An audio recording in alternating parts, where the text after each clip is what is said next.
I'm a big believer in build your frontline first. In fact, I call it frontline to freedom. Let's do a deeper dive to that concept. Who do I put on my front line? Who do I not? Well, the ones I put on my front line is everyone, except for certain circumstances. The except fors usually fall into two categories.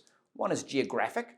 If I've got a great and vibrant group going in Timbuktu and someone new comes across my desk and they join me, then more than likely I'm going to lean towards putting them in the existing group in Timbuktu rather than creating inherent conflicts for me as to where to spend my time and effort in Timbuktu, and efficiencies in my communication, and it enables a better virtual or actual gathering in Timbuktu when all the members there that I'm working with are part of one team. The other is if there's a demographic association. For example, an area I don't do well in, mostly because I'm not smart enough to, is with medical professionals. So if I come across a doctor and they're going to join me, in fact, this happened just recently, I would more than likely put them under another doctor, someone that there can be mutual respect for the background from whence they came. Those, quite frankly, are my only real exceptions. I do not play games, and I call it that purposefully, trying to place people somewhere in order to incentivize someone else, therefore making the person that was placed feel like a chattel, feel like trade bait, if you will. This is a relationship business. People join me because of what I've explained to them and who we are and what we're about, the products and the business, but they also join, note the language, me. Yes, they join us, but part of us is me.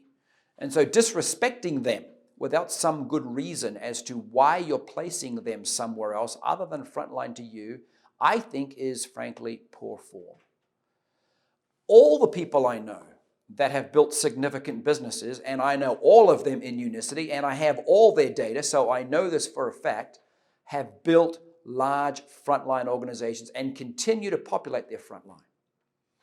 You don't know as people join you when you're starting or when you're growing, who those people you sign up are going to be the winners and the not so winners. Who's going to build a great leg for you and who's just going to be a great product consumer, notwithstanding whatever conversations you had up front. I've learned that I'm universally wrong in guessing who's going to be great in building a business and who isn't. So I give them all the same service, all the same support, all the same love and affection, and let them roll with it as they will, and then support their efforts and results with my effort. Then I work with them. And what I find there is allows me to build my three legs serendipitously. My three, shall we say, plus two, because ultimately I want 5 frontline so I can maximize my 5 deep.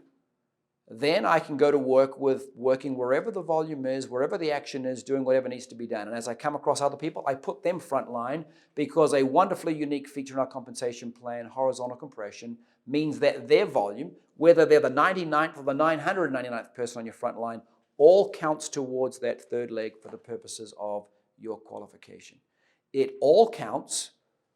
None of the volume is wasted. These are real people doing real volume, so treat them as such. That's how I operate. That's how I've seen almost everybody, with very few exceptions, in fact, none I can think of, have built their businesses to great depth because they're focused on that which is within their locus of control. That is what they're doing and keeping as close as possible to them. The closest possible place to you is your front line. Truly it is. Focus on your front line to freedom, and you'll get there.